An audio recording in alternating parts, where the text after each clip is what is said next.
Le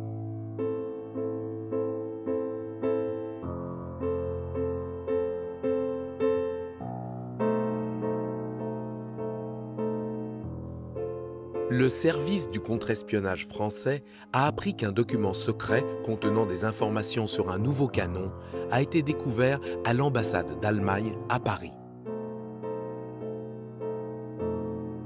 Alfred Dreyfus, polytechnicien, alsacien et juif, membre de l'état-major de l'armée, est rapidement soupçonné.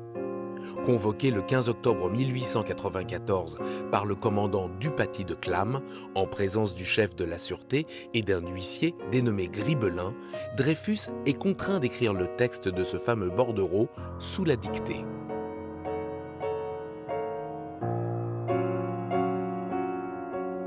Le commandant Dupaty de Clam, estimant que l'écriture de Dreyfus est semblable à celle du document détourné, tente un pistolet à Dreyfus, lui offrant par le suicide une chance de laver son honneur. Mais Dreyfus refuse.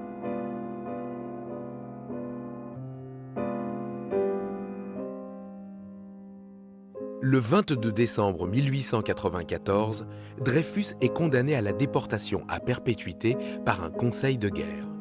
Dégradé en public devant l'école militaire le 5 janvier 1895, il embarque à Saint-Martin-de-Ré le 21 février de la même année, à destination du Bagne, en Guyane.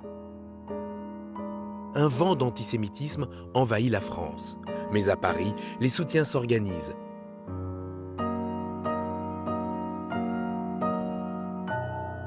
Enfermé à l'île du Diable, derrière des palissades, Dreyfus est à l'isolement.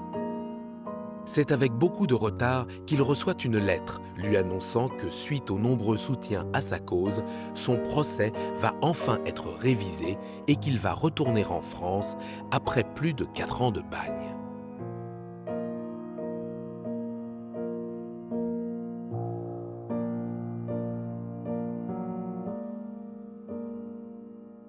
Des bruits ayant couru en France à propos d'une tentative d'enlèvement de Dreyfus par ses amis, les gardiens reçoivent l'ordre de renforcer la surveillance et de mettre tous les soirs les doubles fers aux pieds du détenu.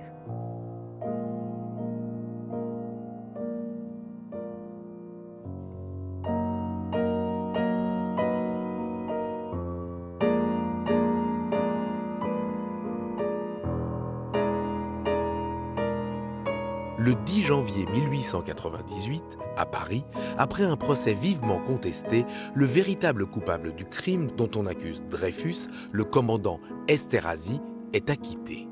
3 jours plus tard, afin de dénoncer ce scandale, Émile Zola écrit dans l'Aurore, le journal de Clémenceau, son célèbre « J'accuse ».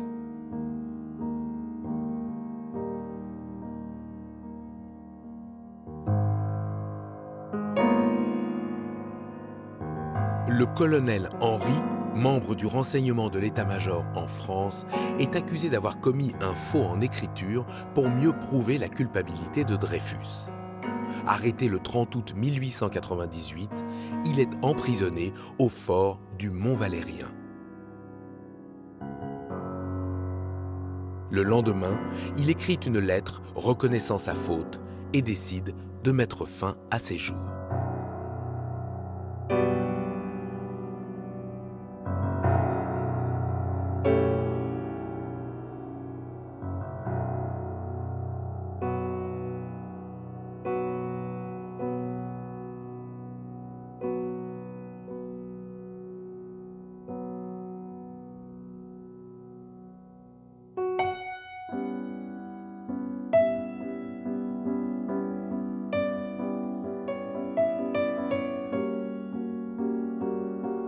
Le 9 juin 1899, à l'île du Diable, Dreyfus embarque sur le Sfax.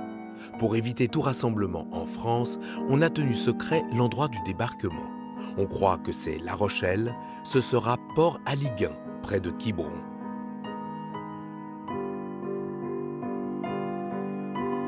Le 13 juin 1899, Dreyfus débarque enfin en France sous une pluie battante par une nuit d'orage.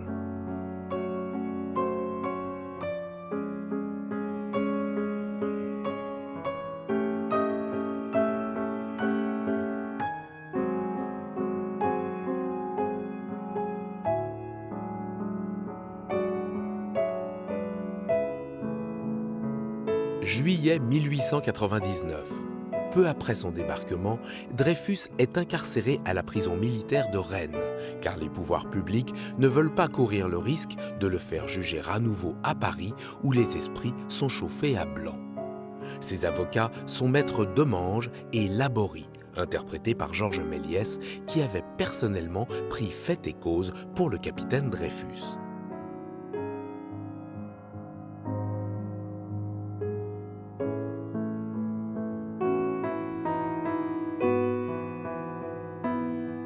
Depuis sa cellule, Dreyfus reçoit la visite de sa femme, Lucie, qu'il n'a pas vue depuis plus de 4 ans.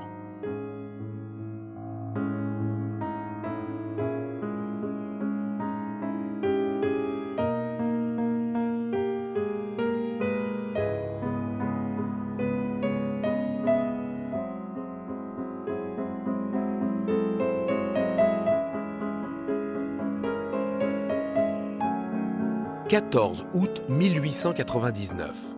Les esprits sont tellement échauffés et la haine antisémite si grande qu'un militant d'extrême droite tire 2 coups de revolver sur Maître Laborie quelques jours avant la révision du procès à Rennes.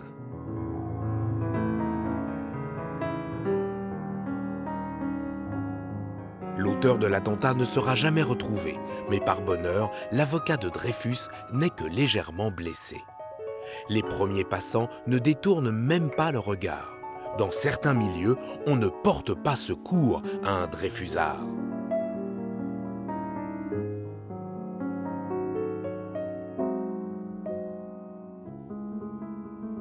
La révision du procès commence le 5 septembre 1899 dans la salle des fêtes du lycée de Rennes. Toute la presse est là, mais journalistes dreyfusards et anti-dreyfusards en viennent aux mains dans la salle même où se déroule le procès. La gendarmerie est contrainte d'intervenir et devant le pugilat, doit faire évacuer la salle d'audience.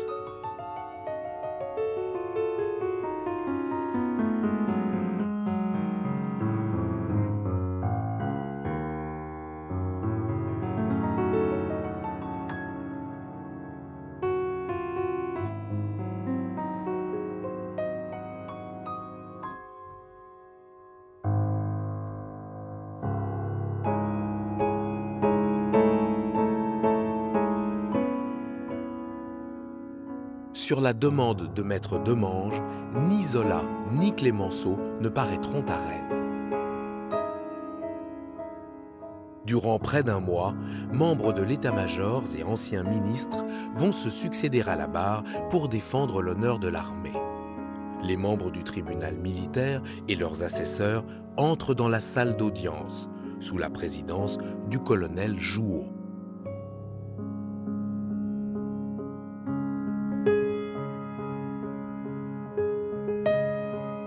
Dreyfus, fatigué et amaigri, entre à son tour.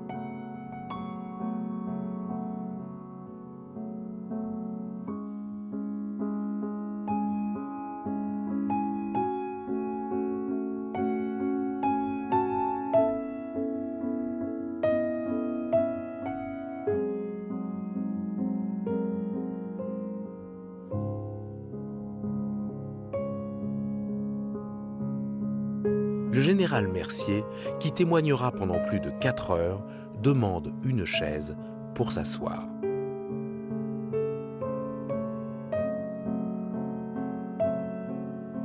Le Conseil de guerre déclarera finalement Dreyfus coupable par 5 voix contre 2, avec circonstances atténuantes. Dreyfus sera gracié par le président de la République, Émile Loubet, et une amnistie générale décrétée pour tous les procès annexes en cours. Dreyfus sera finalement réhabilité le 12 juillet 1906, ce qui ne l'empêchera pas d'être victime d'un attentat lors du transfert des cendres d'Émile Zola au Panthéon en 1908. Il combattra durant la Première Guerre mondiale et disparaît en 1935 à l'âge de 76 ans.